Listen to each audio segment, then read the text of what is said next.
Tujuan hidup di dunia ini harusnya seperti apa Pak Ustaz?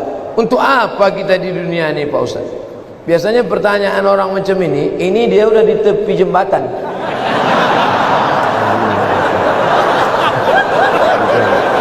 Untuk apa hidup ini? Udah streaming. Untuk apa hidup ini?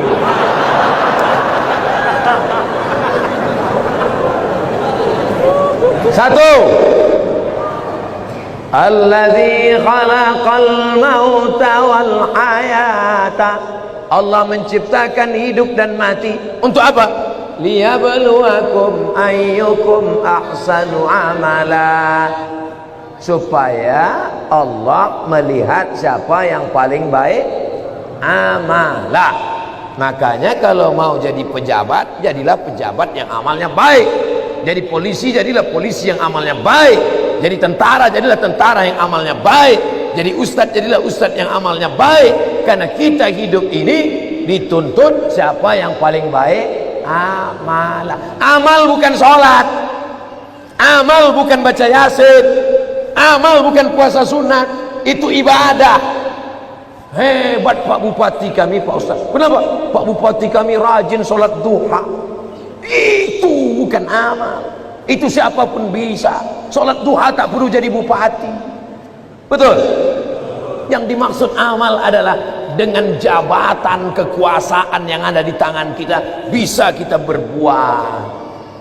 Kalau jadi anggota dewan, buatnya perda syariah. Anak SD tidak boleh masuk SMP kecuali punya ijazah MDA. Setuju?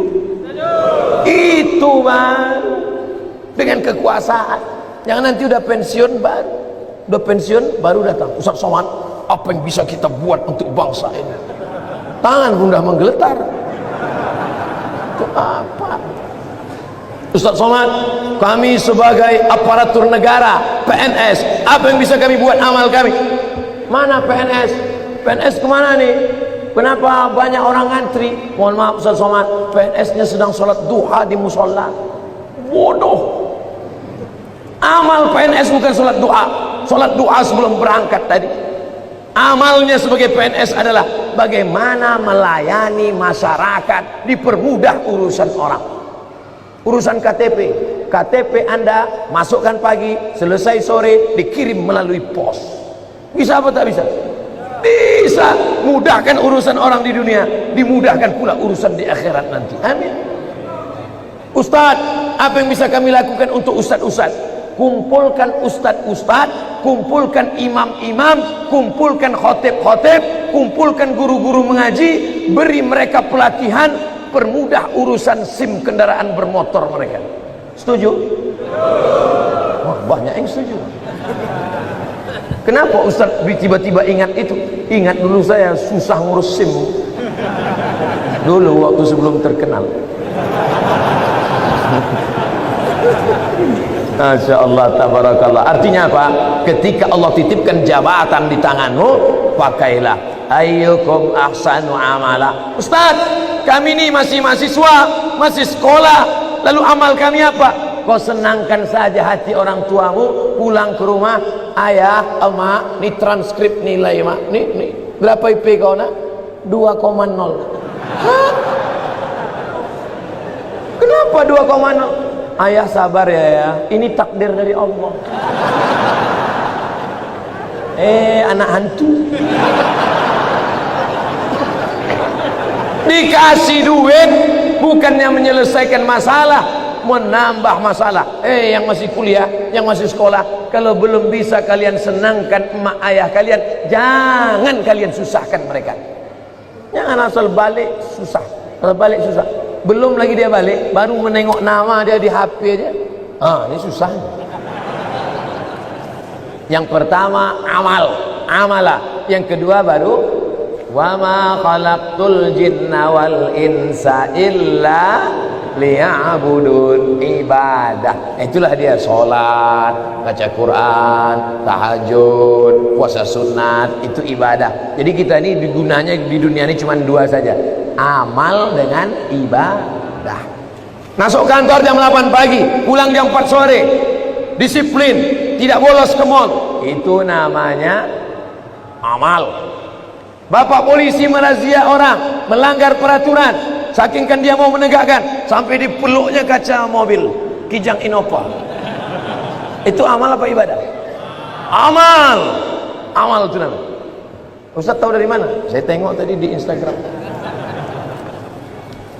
Dua itu saja tujuan kita hidup ini, amal dan ibadah. Perbaiki amal, perbaiki ibadah. Banyak orang ibadahnya bagus, amalnya tak bagus. Banyak orang amalnya bagus, ibadahnya tak bagus. Yang lebih parah, amal tak bagus, ibadah tak bagus. Siapa yang amalnya tak bagus, ibadahnya tak bagus, pergi ke jembatan Barelang. Untuk apa ke situ Pak Ustaz? Nah, jangan kau tanya lagi. Saking tak ada lagi kertas dah. Selamat menikmati.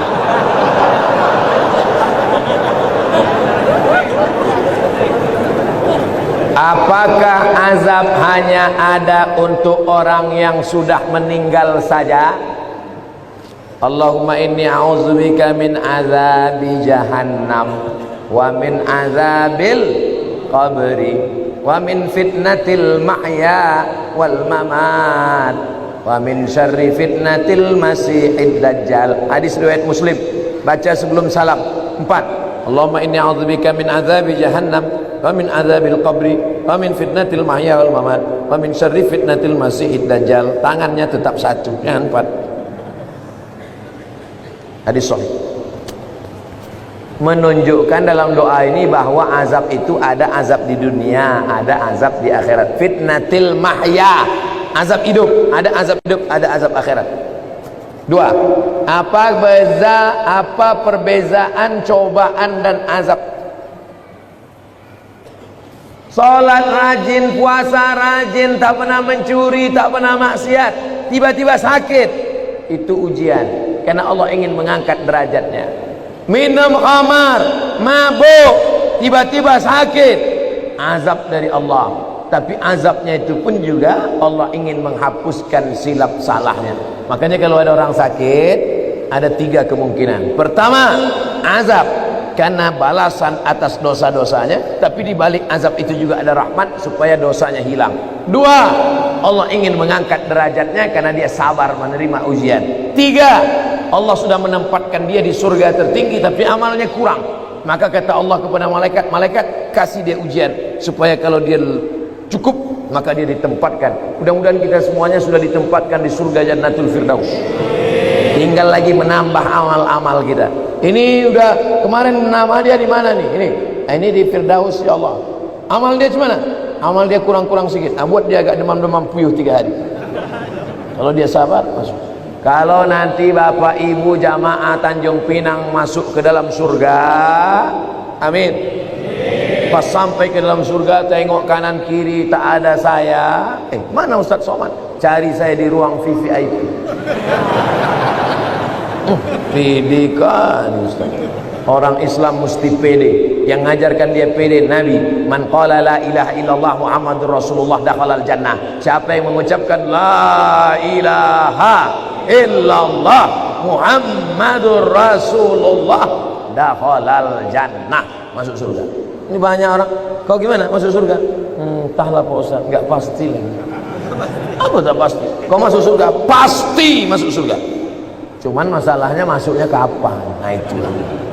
Nah, ada yang antriannya panjang, pakai transit delay pula lagi.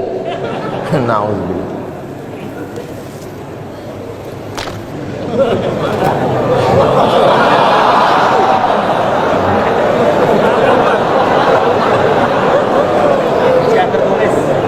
Ujian lisan tertulis. Pertama-tama, mau pakai pertama-tama. Izinkan saya mengirimkan Al-Fatihah untuk Ibunda Ustadz Abdul Somad Hajjah Rohana binti Nuruddin. Al-Fatihah. A'udzubillahi minasyaitonir rajim. Bismillahirrahmanirrahim. Alhamdulillahirabbil alamin. Arrahmanir rahim. Maliki yaumiddin. Iyyaka na'budu wa iyyaka nasta'in. Ihdinas siratal mustaqim. Siratal ladzina an'amta 'alaihim ghairil maghdubi 'alaihim waladdallin. Amin. Semoga Allah mengampunkan segala salah dan dosanya. Amin ya Allah. Ketika saya sholat berjamaah, saya berada di shaf kedua.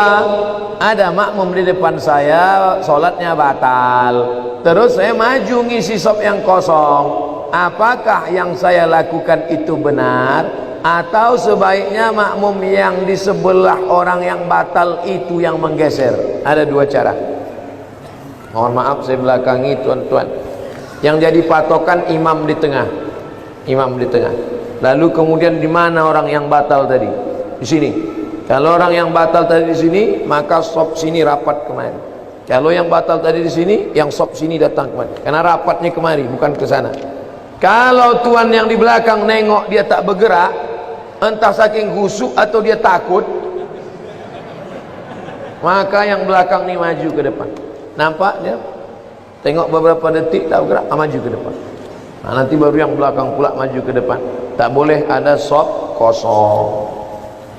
Dua cara, samping ni ke tengah atau yang belakang tu ke depan.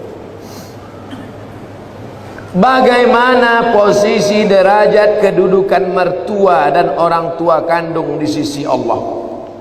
Kalau engkau berbakti sama ayahmu, sama emakmu, biasa, karena dia yang mengandung 9 bulan 10 hari, menyusukan 2 tahun.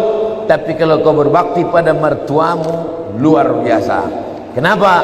Karena dia memberikan anak gadisnya yang dilahirkannya dengan derai air mata, bersimbah darah, tiba-tiba dikasihnya anaknya kepada engkau hanya dengan mahar sebentuk cincin emas 1 gram, itu pun imitasi. Mau dia mengasihi anak gadisnya, ikhlas dia memberikannya. Ambillah nak.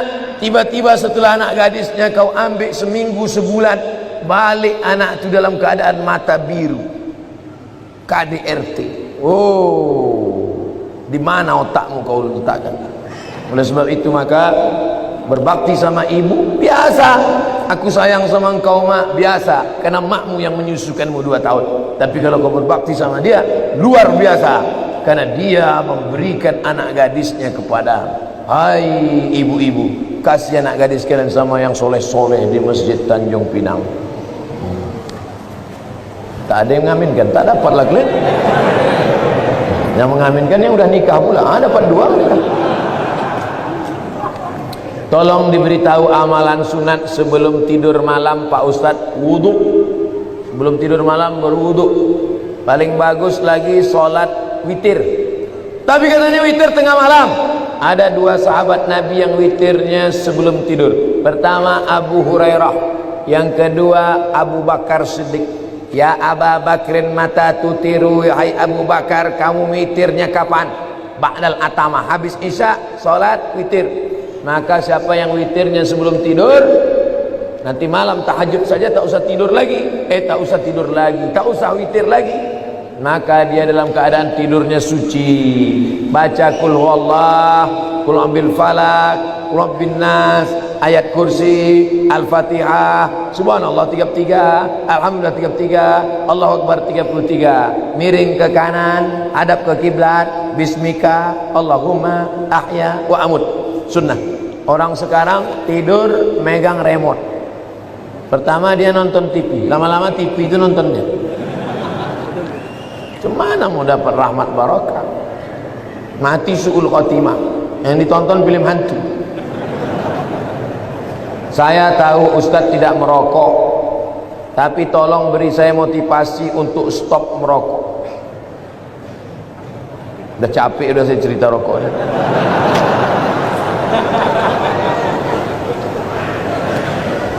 Hai yang merokok berhentilah. 1 hari 10.000, 1 bulan 300.000, 1 tahun 3 juta, 1 tahun 3.600.000, sudah bisa beli kambing kurban. Bisa apa tak bisa? Bisa. 2 ekor kambing bisa kurban. Coba mulai besok. Kalau mulut tu agak-agak masam, cari permen. Tak tahan juga, rokok. Agak 1 isap. Perlahan-perlahan. Tanya orang yang sudah berhenti itu, gimana cara dia bisa berhenti? Di luar negeri orang berhenti karena pajak rokok ditinggikan setinggi-tingginya.